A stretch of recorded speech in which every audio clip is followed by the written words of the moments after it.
7:52 de la mañana, estamos escuchando The Verb y ayer hablamos un poquito sobre esto que ha comunicado el gobierno, que creó una organización un organismo en realidad, para utilizar la inteligencia artificial en la prevención e investigación de ciberdelitos y para interiorizarnos y entender un poquito más de qué se trata y cuáles son las consecuencias. Vamos a establecer contacto con Beatriz Busaniche, que es directora de Fundación Libre. Beatriz, ¿cómo va? Lautaro te saluda, gracias por atendernos. Hola, buen día, Lautaro, ¿cómo estás? Bien, muy bien, buenos días. Bueno, el gobierno crea este organismo para utilizar inteligencia artificial en la prevención de investigación de ciberdelitos, que estará a cargo del Ministerio de Seguridad. Una de sus funciones será patrullar las redes sociales, aplicaciones y sitios de internet, así como la llamada dark web. ¿Qué podés contarnos de todo esto? Bueno, a ver, antes que nada una pequeña aclaración. Sí. No es para investigar delitos informáticos, sino para investigar cualquier tipo de delito, pero además incluye, además del patrullaje en línea de espacios de redes sociales, aplicaciones y lo que llaman dark web, incluye hacer perfilamiento de personas, incluye hacer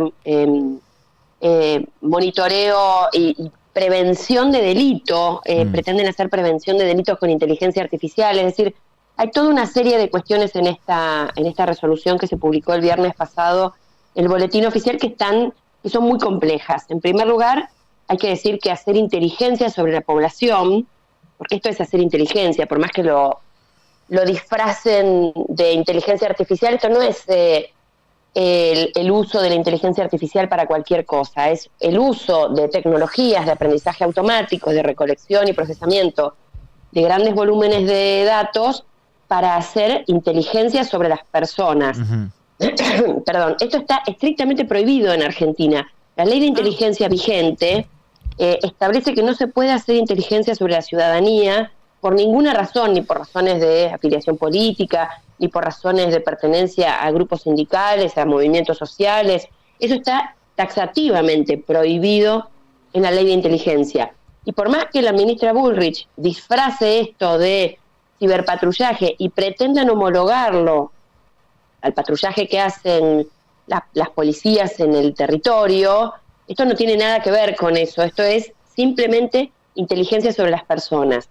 Y tiene la gravedad de que además, al sumar este tipo de tecnologías, lo que van a hacer es recolectar datos en volumen, en gran volumen. Entonces, para hacer un perfilamiento, lo que van a hacer es capturar, recolectar y procesar todos los datos y todo lo que hayas dicho alguna vez en algún espacio de las redes, desde que apareciste en las redes, de tu primer tweet en adelante. O sea, que puede haber cosas que dijiste hace 10, 12 años, y que sean considerados parte de tu perfil y que por lo tanto eso pueda ser usado para sindicarte de alguna manera como sospechoso de algo. Es todo lo que está mal en investigación criminal y realmente es un abuso de poder significativo, camuflado, digamos, lo revisten de ese aura de, bueno, estamos usando inteligencia artificial como si eso fuera la panacea y funcionara para todos los casos. Beatriz, se me ocurren un montón de preguntas, pero antes que nada, ¿qué es exactamente dark web? Vengo escuchando esto, perdón por la ignorancia, ¿qué significa el término? A ver, es un término que se ha inventado para definir una serie de sitios web que son exactamente como cualquier otro sitio web. No es que hay un pozo en algún lado y una puerta secreta, ni una catacumba a la que uno entra en internet. Son simplemente sitios que están programados de modo tal que no sean levantados por los buscadores. Entonces vos no llegás fácilmente a ellos porque cuando usás un buscador cualquiera no te lleva, no lo tiene ubicado. Tenés que llegar con alguna otra indicación que puede ser que alguien te pase un enlace y demás. Pero básicamente es eso, son sitios web como cualquiera, pero programados con algunas características muy simples que hacen que no aparezcan en los buscadores. Vos recién decías que está estrictamente prohibido en la Argentina. ¿Cómo van a avanzar con esta prohibición? ¿Qué se puede llegar a hacer desde la justicia en relación a este impedimento que hace la ley?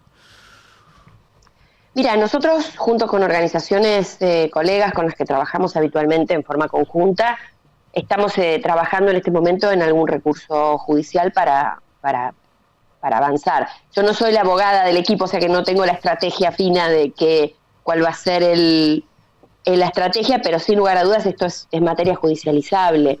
No se puede instalar un sistema de este tipo, no uno, varios sistemas, porque la resolución contempla distintos tipos de sistemas, sin que haya una intervención o algo de la justicia. Esto debería haber pasado por el Congreso. A ver, en este caso hay un claro avasallamiento a derechos constitucionales, y siempre que por alguna razón de seguridad, como se invoca en estos casos, se hace un avasallamiento de algún derecho constitucional, eso tiene que cumplir con el principio de legalidad, es decir, tiene que ser aprobado por ley, tiene que ser proporcional, tiene que estar claro que es la mejor o la única solución posible a un problema identificado. Eso, por supuesto, que no está en absolutamente claro. Tiene que ser transparente, tiene que haber un montón de elementos para que una suspensión o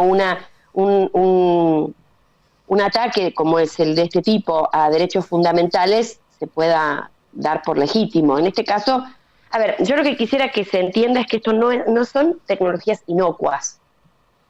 Los sistemas de inteligencia artificial, sobre todo hay una parte, más allá de la del patrullaje, todo el mundo hizo foco en el ciberpatrullaje. Hay una parte que es todavía más grave que la del ciberpatrullaje. El ciberpatrullaje es grave. Sí. Hay una parte que establece la posibilidad de hacer perfilamiento de sospechosos.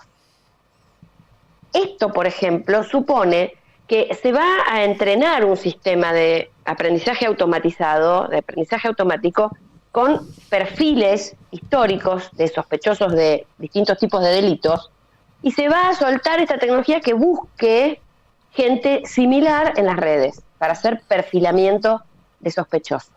Esto es gravísimo. De hecho, este tipo de tecnologías, el uso de esta aplicación de estas tecnologías está literalmente prohibida en la Unión Europea, por ejemplo.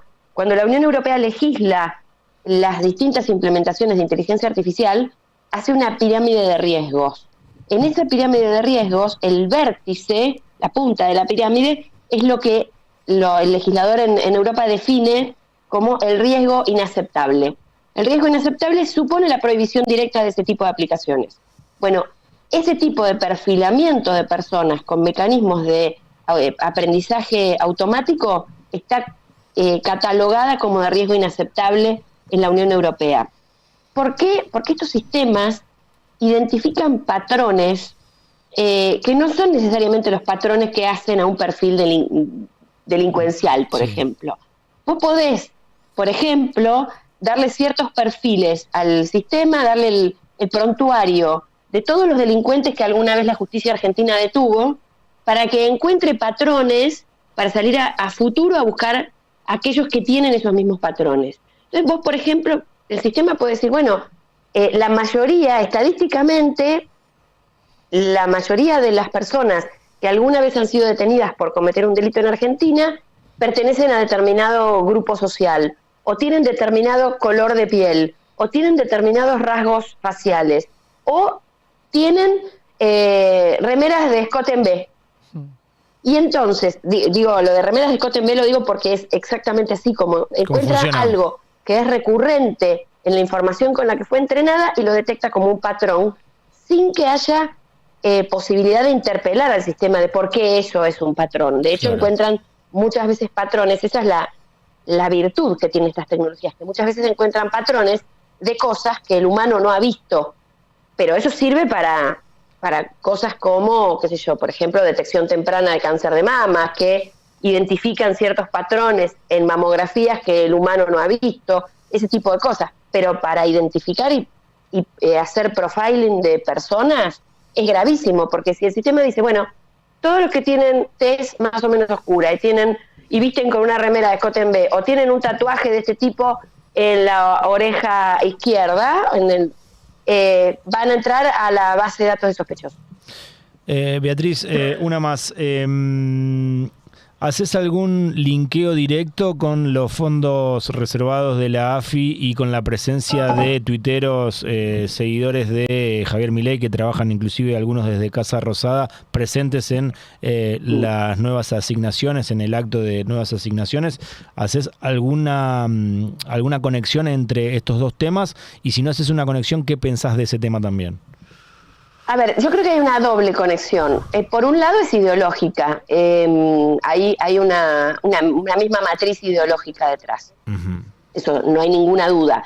Pero por otro lado, la otra conexión que yo hago, que me parece que es una hipótesis plausible, a ver, este gobierno está lleno de internas y de pujas de poder y de disputas de caja, y hay, bueno, muchos gobiernos, esto no es excepcional, pero en este gobierno está bastante a cielo abierto la cuestión. Yo tengo la impresión, insisto, es una hipótesis, una impresión más, de que salir con esto en este momento del Ministerio de Seguridad viene a tratar de contrapesar toda la reforma y la asignación de fondos reservados que se ha otorgado a la CIDE, porque en esa reforma de la CIDE a Patricia la dejan un poquito a un costado. No queda del todo claro cuál es el rol de lo que es la DINICRI, la Dirección de Inteligencia Criminal, en esa reforma. Me parece que acá hay un cierto tratar de posicionarse y no quedar relegada en esta cuestión. Me parece que ahí hay algo en la rapidez con la que salió, porque además las autoridades a cargo no han hablado con muchos medios, con el único medio que vi, por lo menos que yo vi, quizás hablaron con otros que me perdí, pero que no veo todos los medios, pero sé que hablaron con La Nación, por ejemplo, y le dijeron que no tienen nada todavía, ni comprado, ni presupuestado, ni licitado de las tecnologías que van a usar. Me parece que esto tiene que ver también con un poco de trazar alguna línea en una cancha en la cual el Ministerio de Seguridad estaba quedando medio a un costado en una reforma grande a la cual todo el mundo estaba poniendo los ojos. Esa es mi idea más o menos precaria. De todos modos, Patricia Bullrich tiene largos antecedentes en esto. Ya cuando fue ministra de Macri hizo ciberpatrullaje, mandó detener gente por hacer chistes en línea. Es decir, no es una novata en este tema. Claro. Sabe a quién comprarle este tipo de tecnologías, cosa en la cual también tiene mucha experiencia. Así que bueno, pero bueno, hay una conexión ideológica, claramente. Hay principios de sistemas autocráticos, autoritarios, y de retroceso de derechos fundamentales, especialmente derecho a la protesta, derecho a la organización en materia de respuesta a, por ejemplo, todo lo que tiene que ver con medidas de ajuste social y demás. Está claro, hay un ítem de la resolución que va directo a eso, a quien para detectar posibles organizaciones de actividades que puedan redundar en disturbios públicos, por ejemplo. Si eso no es hacer un monitoreo sobre movimientos sociales, sindicatos y demás que estén organizando una protesta, no sé qué es. Beatriz, muchísimas gracias por el contacto, muy, muy importante para ayudarnos a clarificar las dudas. Muchas gracias a ustedes, un abrazo. Hasta luego. Pasaba Beatriz Busaniche, directora de la Fundación Vía Libre, en este